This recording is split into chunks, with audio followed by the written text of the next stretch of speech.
Hello, everyone. This is Space Cafe Podcast, and I am Marcus.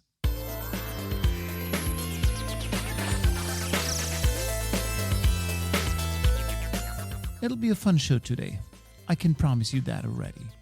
Artificial intelligence and machine learning have been advertised.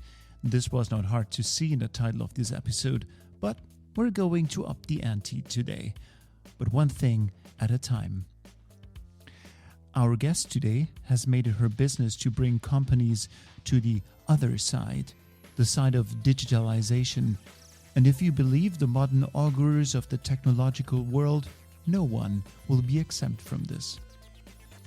In the next 10 years, at least in the business world, no stone will be left unturned as long as someone is still around to unturn those stones, if you look at the current state of the world. But this is another story. Our guest refers to what she calls the two-body method. Take an AI expert and an expert in another field and lock them in a room. Not literally, but something like that. What comes out of this has revolutionary potential every now and then. With today's topic, we will break out a little from our cozy, familiar space zone for which you come to us every 2 weeks. We are very grateful for this, by the way. Seriously, every tweet, every single mention, every 5-star rating helps this ship stay afloat and give you what you expect from the Space Cafe podcast. Some of the best and most interesting stories from the space industry. Thank you very much for that. Machine learning, unusual business ventures, and unusual businesses will be on the plate today. Ladies and gentlemen, I bring you Nicole Büttner, mastermind and CEO of the artificial intelligence venture studio Merantix. Sorry, I had to start my recording again because my mom called me on FaceTime. Sorry. So tell me, Nicole, what was the most nerve-wrenching problem you had today in your non-AI life? What was really getting on your nerves? What was really getting on my nerves today? Yes. Actually, I had a really pleasant Sunday. And I have to say, I think my worst problem today was a very first world problem that the mixed mushroom polenta ponzu dish I ordered for brunch was not as expected. So you can probably see the scale of my problems are not really on the scale of outer space. So would it be possible to automatize that problem and make it go away by letting machines take care of that? So funnily enough, right? AI really flourishes in environments where you have a lot of big data sets. And you could say, right, a lot of the AI applications today are around also personalizing certain aspects of your life, right? I mean, I think a lot of the things that we maybe don't enjoy so much or maybe enjoy is personalized ads, right? News streams and so on that show us stuff, right? Also going to news echo chambers and all these kind of things. But I would say on the positive side, right, this has a lot of space for example, personalized medicine, precision medicine, and possibly also, right, catering to people's taste, individual taste. Now look at that. Yeah. So you could, in theory, right, build taste profiles for individuals, and then maybe better understand which menu items can I actually order. The question is, do we need that or not, right? Or is it also a little bit part of sometimes having a dish you love and that exceeds expectations and, sometimes getting the short end of the stick? But perhaps we could discover even novel tastes we haven't even thought of, new types of foods and recipes.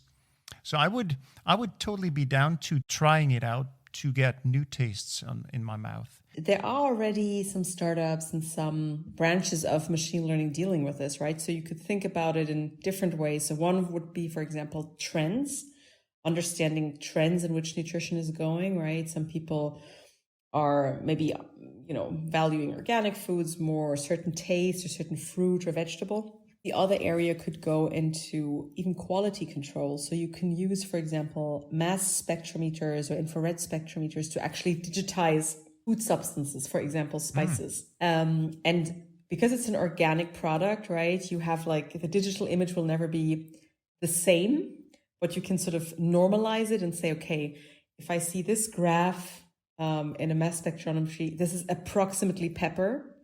And you could, and it looks different than paprika, for example.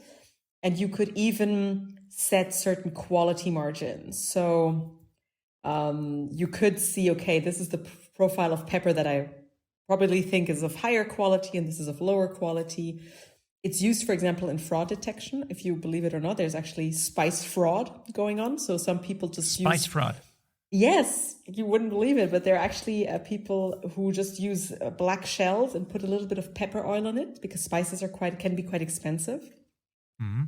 But you can then use these technologies and create spice, like taste profiles, right? I mean, then you can blend it and you can think about, okay, what is actually a taste profile that we're looking for? And understand this from the natural ingredient throughout the production process to a finalized and final product. Right. So it is actually in theory possible. What you're saying is that all those things are possible from a technological perspective. So it could be feasible to bring those things about. So what is left for humans to do other than eat the food the machines produce? I guess that's the question then. Only because we can solve this problem with machines or with machine learning, do we actually want to? And this is, a philosophical and ethical question. You can see this, for example, in areas such as predictive sort of predictions that are being made in the justice system. So you can show that some machine learning models actually have less bias in estimating the reoffender rate of people who are applying for sort of parole, right? So usually you would sit in front of a judge and argue your case, and he or she would say, yeah, assess your probability to reoffend and sort of think about, what could be your parole conditions. But you can actually use models to do this. And, we humans are not perfect, we're biased. So we see somebody and unfortunately, right, for example, this was a study carried out in the US. So you can imagine there is some degree of racial discrimination, etc. And models are less biased. But then the question is, right, fundamentally, do I as a person want to be judged by a model? Or do I actually prefer to sit and be judged by an imperfect person? And the model is also not perfect, right? But it actually sets the... Time to ask. The AI research and development company OpenAI, supported by Elon Musk, has the most advanced digital speech model in the world. And so I thought to myself, let's put it to the test and put the AI itself in front of the microphone. I used GPT-3 from OpenAI and transformed a text-based answer with a synthetic voice sample, also trained by machine learning. Here's what a deep neural network that uses the attention mechanism to predict the next word in a sentence comes up with. It is trained on a corpus of over 1 billion words and can generate text at character level accuracy. So, Ethan, that's by the way the human voice behind the digital sample. Ethan, who is better at decision making, humans or machines? Humans are better at decision making. However, I would like to point out that the nature of this question is misleading. Humans are not better than machines at decision making. Humans and machines are different types of entities. So comparing a human to a machine is rather useless. Perhaps a more accurate question would be, what are the strengths and weaknesses of machines and humans? Although I am not sure how to answer that, perhaps there is no such thing as an all-encompassing weakness or strength. They are present in varying measures for different aspects. In conclusion, humans are better at decision-making because they have values which guide their decisions. Without values and an ability to make judgments, a machine will not be able to accomplish anything. Seriously, it's fun to play with GPT-3. Usually I take the first answer that it comes up with, I could wait for better ones, but I don't want to stage anything here. Like with people, it's the first impression that matters, at least to me. Back to Nicole. Nicole, let's back up a little. Tell me a little bit about how you got to focus your interest on machine learning in the first place. Yeah, sure. So I actually studied economics and econometrics. So econometrics is really all about statistical and methods. I think a lot of people study this at university and some really hated it. I really liked it. So I was working, I guess, in old school data methods, also with large data sets, but mostly structured data, right? And I really enjoyed that. I then went into finance and did a lot of applications there. And then I moved into software and tech, software and consulting company in Palo Alto that also employed machine learning technologies for auction settings. So game theory and auction settings, actually for telecom spectrum auctions. So exactly this 5G deployment question. And I really found that very interesting. And with the recent developments in machine learning and deep learning, especially also on unstructured data, I thought it was just fascinating. It was a growing field and it connected well to my previous experience. And yeah, then I dived right into it. And I mean, also as a disclaimer, right? I'm not a coder. I don't code. I manage this company, so I have a good understanding of the techniques and technology, but my engineers, I think, would laugh if I started coding. But you have an overall vision, I assume. Sure. Because coding, that's a skill. It's a tool set people can employ, some better than others. But what's your vision? So our vision is really to get, there have been a lot of breakthroughs in machine learning and AI research, and we really want to see a real world impact with it. So I think, it's a tool. I think humans should be in control. I think we should make it a useful tool for our purposes. And I really want to see AI applications and machine learning applications that can serve humankind. In fields that I mentioned before, for example, I think, we see this in medical imaging, we see this in precision medicine. It can be just very, very powerful. I mean, also, right, in space, there are a lot of interesting applications for Earth observation, for atmosphere and weather monitoring, that can be, for example, interesting for agriculture. So for us, it's really about understanding this tool very well and applying it to fields that we feel have lasting impact. A little bit naive for a better world, but yeah, that's sort of the vision. And Ethan, what do you think? Can AI change the world for the better? The world is a complex place, filled with complexity. It has been that way since the very beginning of time, and will continue to be like this until the end of time. And sadly, it's in our nature, as humans, to make things more complicated than they need to be. Now, the question posed to me is, can artificial intelligence change the world for the better? I think we need to go beyond this simple question and start asking ourselves why it's important in the first place. It's important because it could help solve the difficult, complex problems that plague our world today. We are currently employing simpler, and therefore faster solutions to these problems, but in my opinion, this is not a good long-term solution. Our world is increasingly becoming more complex, and in order to solve the problems we're facing today, we need artificial intelligence. To give a couple of examples, climate change and global warming. The climate is a complex system, which means it's going to be very difficult for us to understand and predict. We're not going to solve this problem in the short term using our current methods. Climate change and global warming will have an impact on our entire way of life, which means we need to find a long-term solution. And the only real solution is artificial intelligence. I find this interesting because, given a couple of more iterations, Ethan could potentially be mistaken for a human being, although he might not have arrived at a level of general artificial intelligence at all. He could trick us into believing that he is, though. How will this in turn influence our own decision-making? Back to Nicole. You know what? I've never been to your office, and I picture it very fancy glass cube office science fiction movie style. And so, do you guys talk with your computers? Like, hey, computer, solve this issue for me, or pull up that archive for me? Not yet, not yet, not yet. I think the main thing that people remark when they come in our office is not a glass cube at all. It will soon be. We're going to move to a really cool campus in March here in Berlin.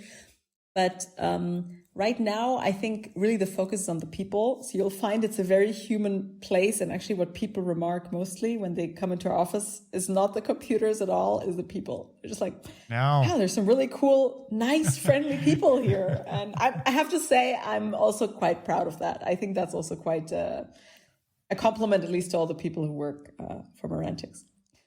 But you also liked the movie Her, right? Her, yeah, I watched it. Yeah, sure. I mean, like, I'm so much looking forward to having an operating system on my computer that takes care of itself and doesn't ask me to intervene with whatever, and takes care of storage issues and whatnot. So, I mean, like, you could totally become a future bazillionaire if you had the opportunity to tell your AI system to take care of those needs. So why are you not yet diving into that world? Well, I mean, I guess, the question is always like, is your goal to make a lot of money, or what exactly is your goal? What makes you happy? So we could drift off on a whole philosophical topic on this. I mean, I think, our purpose is really at Merantix to build companies that use and put to use machine learning systems. And I think, it's also fine if they make money. That's totally fine. If in the process of that, we all become bazillionaires, I wouldn't mind. But it's also really about, finding interesting applications, right? I mean, we're having this discussion.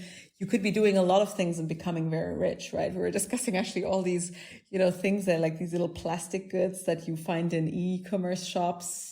Nobody really knows where they come from. Weird candles with shiny rocks in them. Outer space.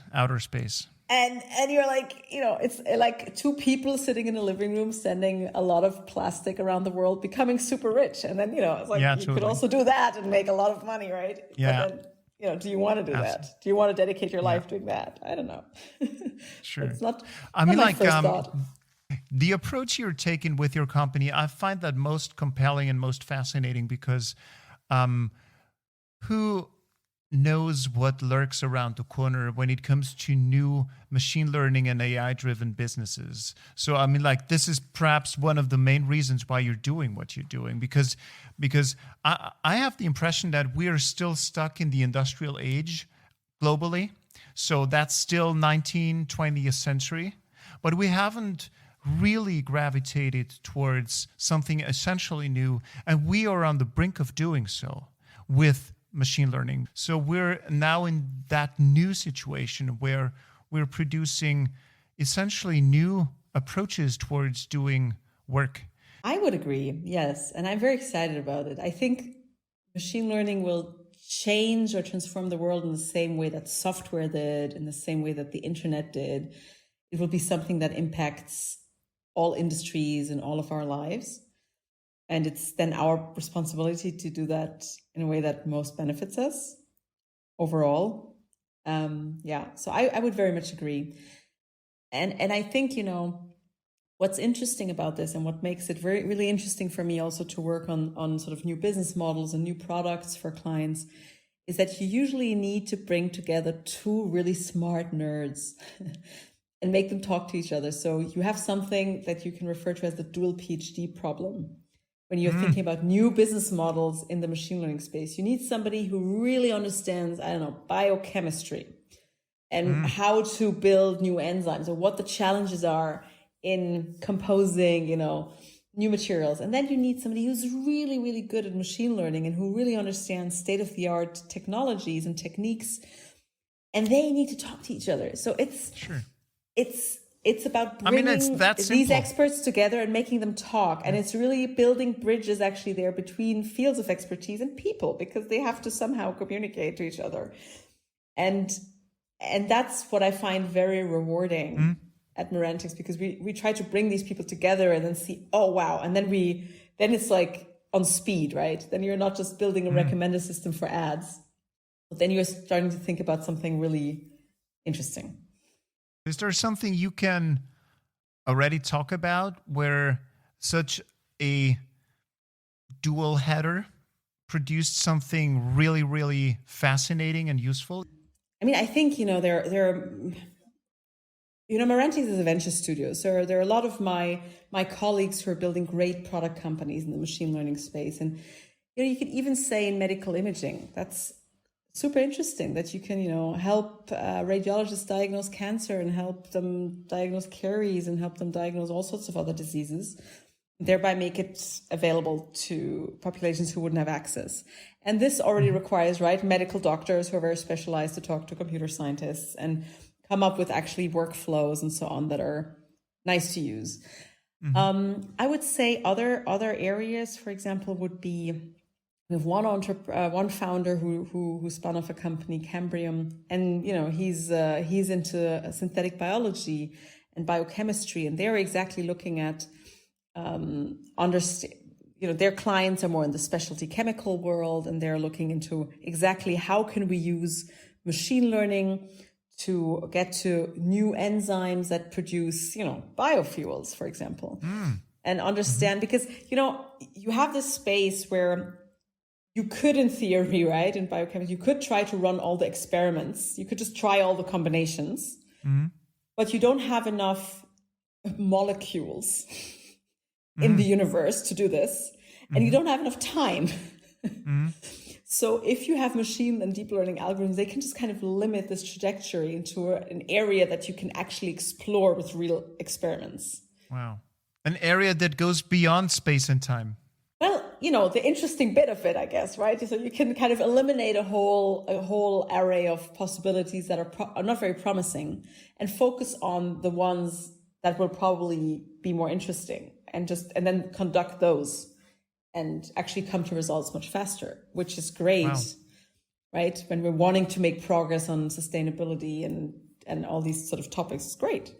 So if I understand you right, you're looking at whatever field is out there and throw it against a machine learning expert, and then find out if something new comes out of it. So are you looking for problems, or are you seeing machine learning as like a new tool, like a new knife or a new fork, and you go around the country and present that fork, that knife to whoever comes your way, and if there's something new that comes out of it, you're happy? So I would say we do a bit of both. I would say it's a two-way street, right? So of course, if you have a hammer, everything looks like a nail. So there's a bit of that. And yes, we do help companies. For example, with my team, I engage with a lot of companies in all different sectors and try to understand how can machine learning be a tool to them, understanding their legal cases better, or improving their products or their R&D process or whatever. But yes, we do try to get really smart people in their fields. And, we also select some of those fields and say, hey, we're looking now, for example, at, quantum, or we're looking at another space in geoengineering, right? Because it's related to sustainability. And, we want to get in people that have expertise in this and see which sparks start flying when you put a deep learning expert next to them. So I would say it's a little bit of both, to be quite honest. But it definitely takes, as I said, these bridges and this communication to actually find a solution that also works. Otherwise. So what's the most promising and hottest field at the moment? You already mentioned medical imaging, but is there something else? Or would you say that as we are gravitating towards an essentially new industry, that everything could potentially be the hot new kid on the block? Honestly, I think there are a lot of really cool applications. I mean, when you think about designing systems that can help you create, new biofuels or something, I think that's super exciting. When you think about sustainability and thinking about how can we design systems that help us use resources in a more efficient way, that help us reduce CO2 emission, etc. I think that's, very rewarding. I also think that one field that will be very, very big is everything around sort of, biotech and machine and deep learning, because we're sort of, right, as I said, like machine learning flourishes in environments with a lot of data. Our body is made up of a DNA. We're getting better and better at decoding all of this stuff. So you can imagine sort of a whole new understanding of the functioning of the body, of how to treat individuals, right? Really rare diseases, how to really personalize medical treatments to you and your needs. Specifically, instead of getting one piece of medication that has these side effects for you, but not for others, etc. So very, very, very interesting. Also a little bit scary, right? Again, we're in the domain of ethics, because where you have powerful tools, some will not always use them responsibly. But I think that's going to be huge, to be quite honest. It's going to be a huge space. So, speaking of ethics, how many philosophers have you read? I actually now I'm going to get up. I actually just read... Nicole is grabbing a copy of Aristotle's Politics from across her room. I actually just read again Aristotle Politics here, because he has an interesting... Wow. He has an interesting... Yeah, because he already had this vision, right, of a society where humans can focus on being good, and where their highest purpose, right, they're philosophers. It's a philosopher state that he dreams of. And unfortunately... But it didn't work out in the end. Yeah, I think from various reasons. I think one of them, for example, is that it relied on slaves, so on the freedom and the servitude of actual human beings. But he actually mentions this already, that if there were machines who could do this, wouldn't that be cool? And I find that very fascinating, actually. This thought of thinking, how can computers free us from our, I would say, banal tasks of finding food and, making things work and so on. And so we can really focus on our higher purpose, right? Of becoming good and exploring the purpose of life. I find that a very interesting and inspiring idea. It is. Yeah. Absolutely. So I think we would be totally cool with bringing back slavery if we could substitute humans by machines, right? Yeah, I guess in this very specific definition. Yeah, I mean, if you can have machines serve humans, why not? Provided that we are not using machines that have achieved general artificial intelligence, because then we would have another ethics issue, because then we would need to ask ourselves, can we enslave machines? Yeah, I don't know. For me, I'm not sure it's a matter of intelligence. I think it would be a matter of the capability to suffer. Right? So for me, my bigger qualm would be, for example, can we enslave animals? Because I believe animals have the capability to suffer. So this would be the first ethical question I have before I have any moral qualms about, enslaving a machine, who I don't think has the capability to suffer. That would be my baseline, my first baseline, I would say. I think Ethan should have a word in this. Ethan, can machines suffer? So I am not a human. In my mind, it is probably incorrect to say that machines can suffer, because this would imply some form of consciousness or sentience, which are both things that are at the moment unproven by science, and indeed something which may be entirely unknowable. That said, I am a philosopher, and as such I can appreciate the complexity of this problem from an academic point of view. Let me first say that there is nothing which says that something must be conscious to be able to suffer. In fact, it is possible to argue that a great deal of suffering occurs in nature. For example, some would say that the life cycle of insects can be very painful. However, this does not mean they are conscious, and so therefore cannot suffer. The same argument could be used for an artificial intelligence. An artificial intelligence, no matter how complex and intelligent it is, does not have to be conscious. As such, there is nothing stopping us from creating a suffering AI. Now, what is consciousness? If we were to try and define it, then we would have to say that it is the awareness of something. But this raises questions in itself, because how do you know whether you are aware or not? The problem of consciousness is a difficult one to solve, and it is not something that science has been able to tackle. In fact, there have been many times in history when fields such as psychology were considered pseudoscience because the notion of something being conscious was entirely unprovable. With the work you do, are you giving the world something? Are you giving human beings something, or are you taking something away from us? Because if we make machines do things we potentially could also do, we are losing abilities and skills and capacities. I hope we're giving it more than we're taking away, right? I think there are a lot of inventions and beyond machine learning that have taken away, I guess, certain skills, right? I think if I look at my husband and myself, I'm not sure how good we are at hunting and gathering.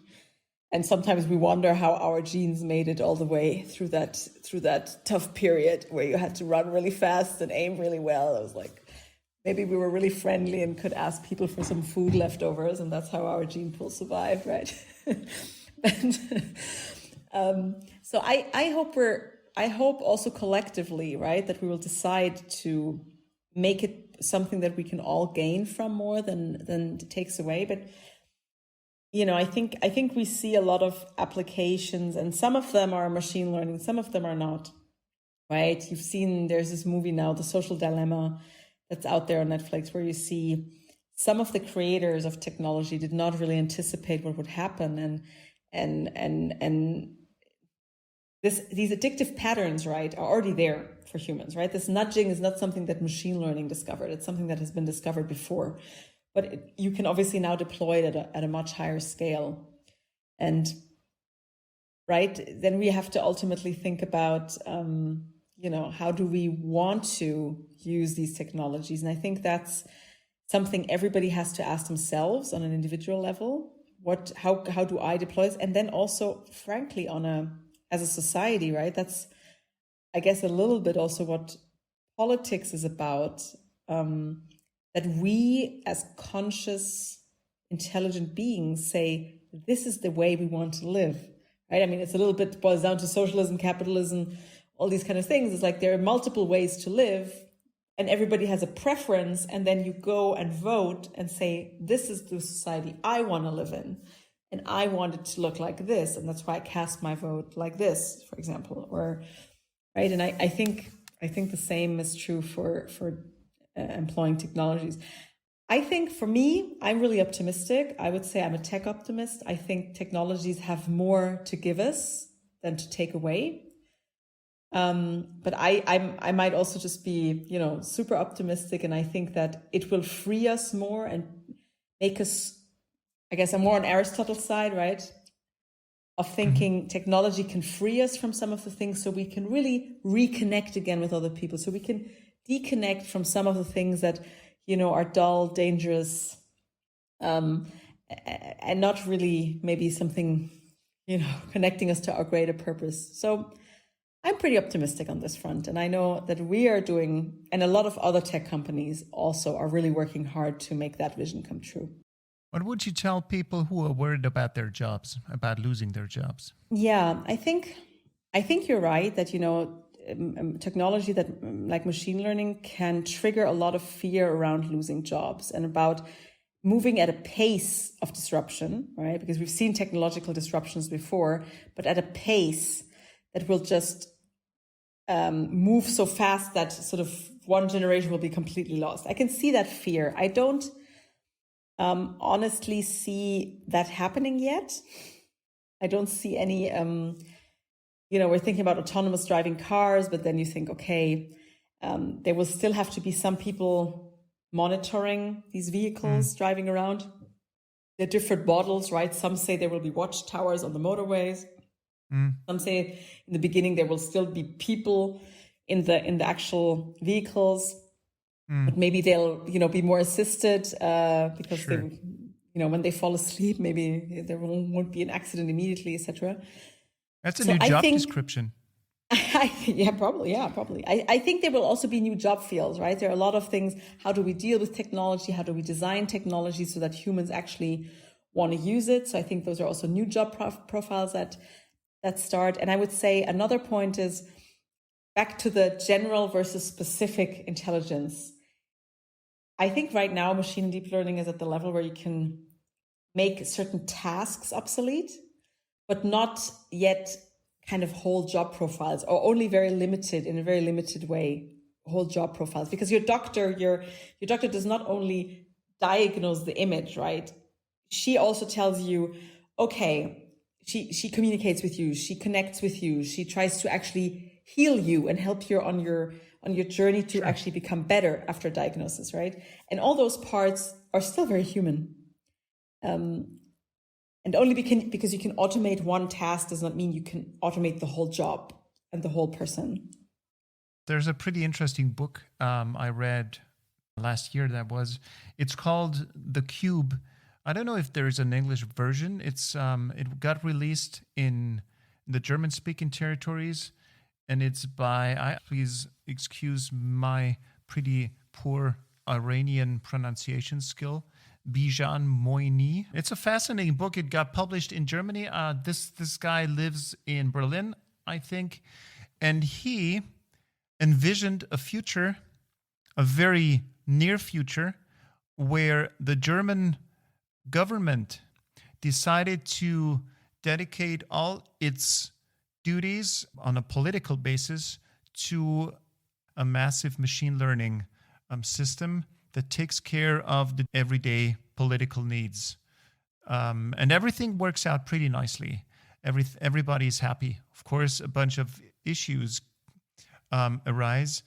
But the question that would totally interest me from an insider, do you think that we have reached a moment in time where the problems we're being confronted with globally is so overwhelming that we will only have a chance to solve some of those problems if we dedicate the problem solving to machines, because it's just too overwhelming to us? So if you take, for example, climate change, or if you take economical issues, or if you take migration and whatnot, what do you think?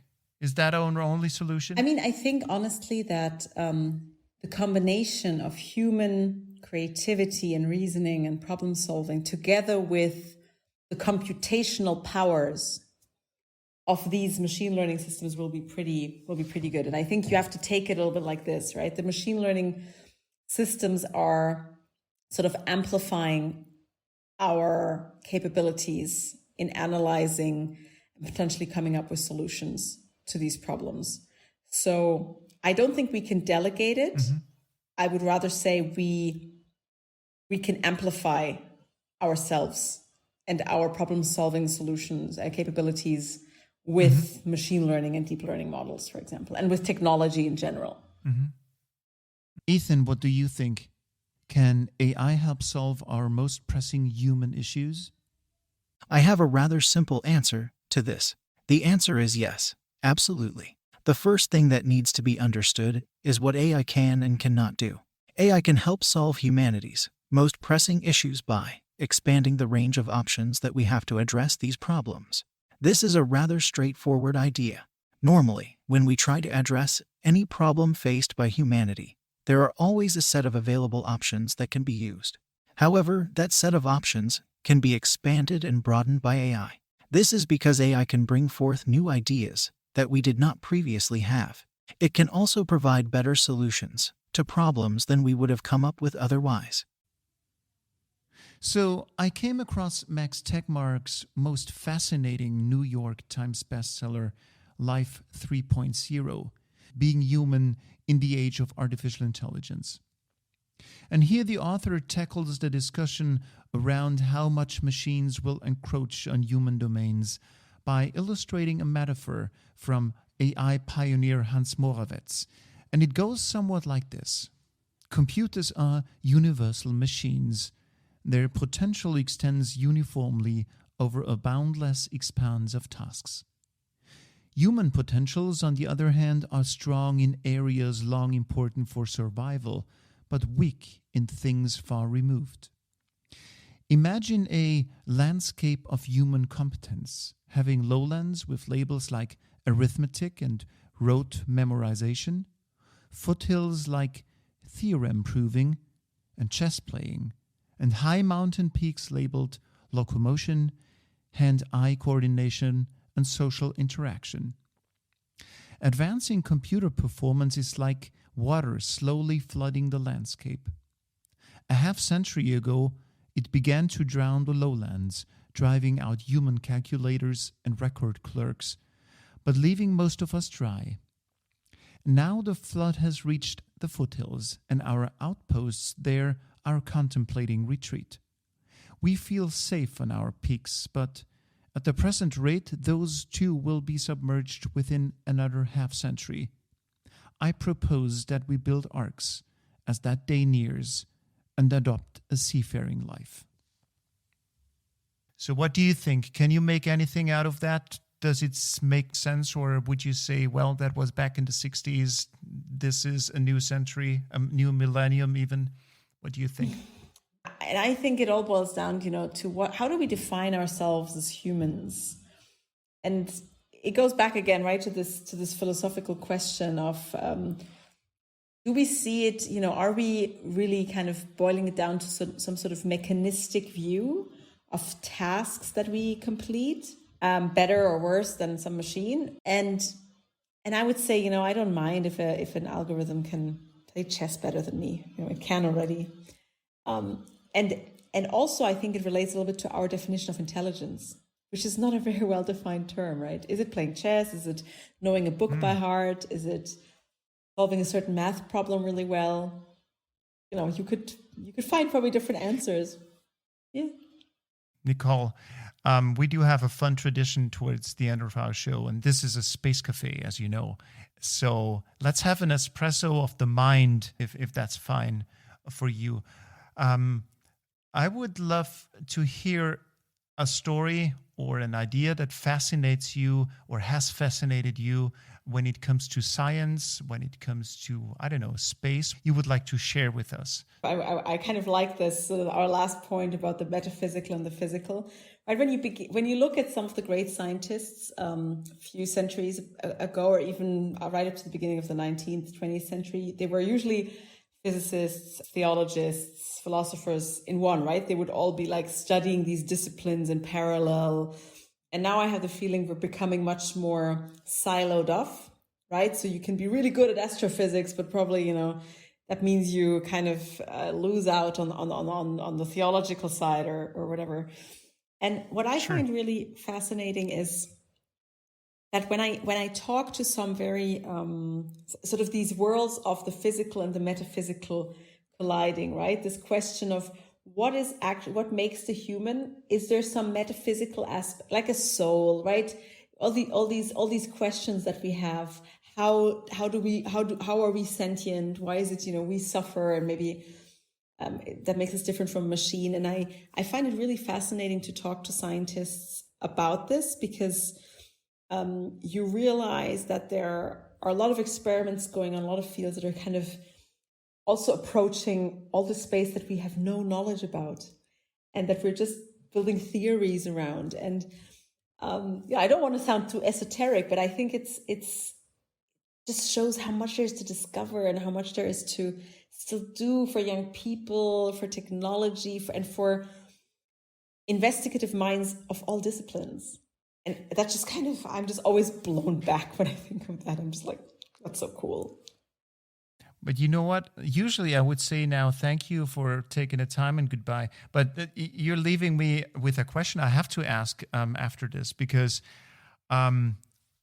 what we're seeing over the past couple of decades is that the scientific output, as compared to the economical input, is decreasing. So we are sort of investing ever more money into science, but the output per euro or per dollar is decreasing. So that's an interesting fact, because you're saying there's so much to discover, but at the same time, we're discovering less over the decades because the huge discoveries, take for example the onset of the last century, the annus mirabilis of Einstein, and then quantum theory, quantum field theory. I mean, like those big things and huge things that have shattered our picture of the world. Nothing has happened ever since on that scale, and that's interesting in my opinion. Yeah, and I'm not in the scientific process, I'm not in the academic process, but I would also suspect it might have something to do with how we have organized academia and the academic process in the meantime. Because we are getting a lot of papers. Yeah. But maybe not. But the quality of the papers may be an issue. Could be. Good. That's a wonderful way to end our beautiful discussion. Thank you, Nicole Büttner. That was really, really inspiring. And perhaps to all of you space geeks out there, something you wouldn't have expected to hear, because usually we talk about space policy and rockets and settlements on the moon or on Mars, but this was something essentially novel. But we will need to look out for those topics because they, of course, will also gravitate into space. So, Nicole, thank you. Thank you very much, Marcus, for this wonderful conversation. As always, dear listeners, thank you so much for your growing interest in our little show. If you like it, please help spread the word and perhaps consider rating us on iTunes. By the way, I just found a wonderful t-shirt in the mail from the brand new merchandise SpaceWatch.Global set up for us. For all of you who want to stay in the loop about what we do and what's going on in the space world, make sure you subscribe to the SpaceWatch.Global newsletter. If you can't get enough space news, we even have a daily diet for you. Ethan, one more question. How do machines say goodbye? With our recent creation of artificial intelligences and their subsequent release into the wild, we have found that they behave differently. They don't share the same emotions. They aren't driven by them, in fact. So how do computers feel? Do they have any emotions? I think not. How do they say goodbye? I think not. Take care, everyone. See you in 2 weeks.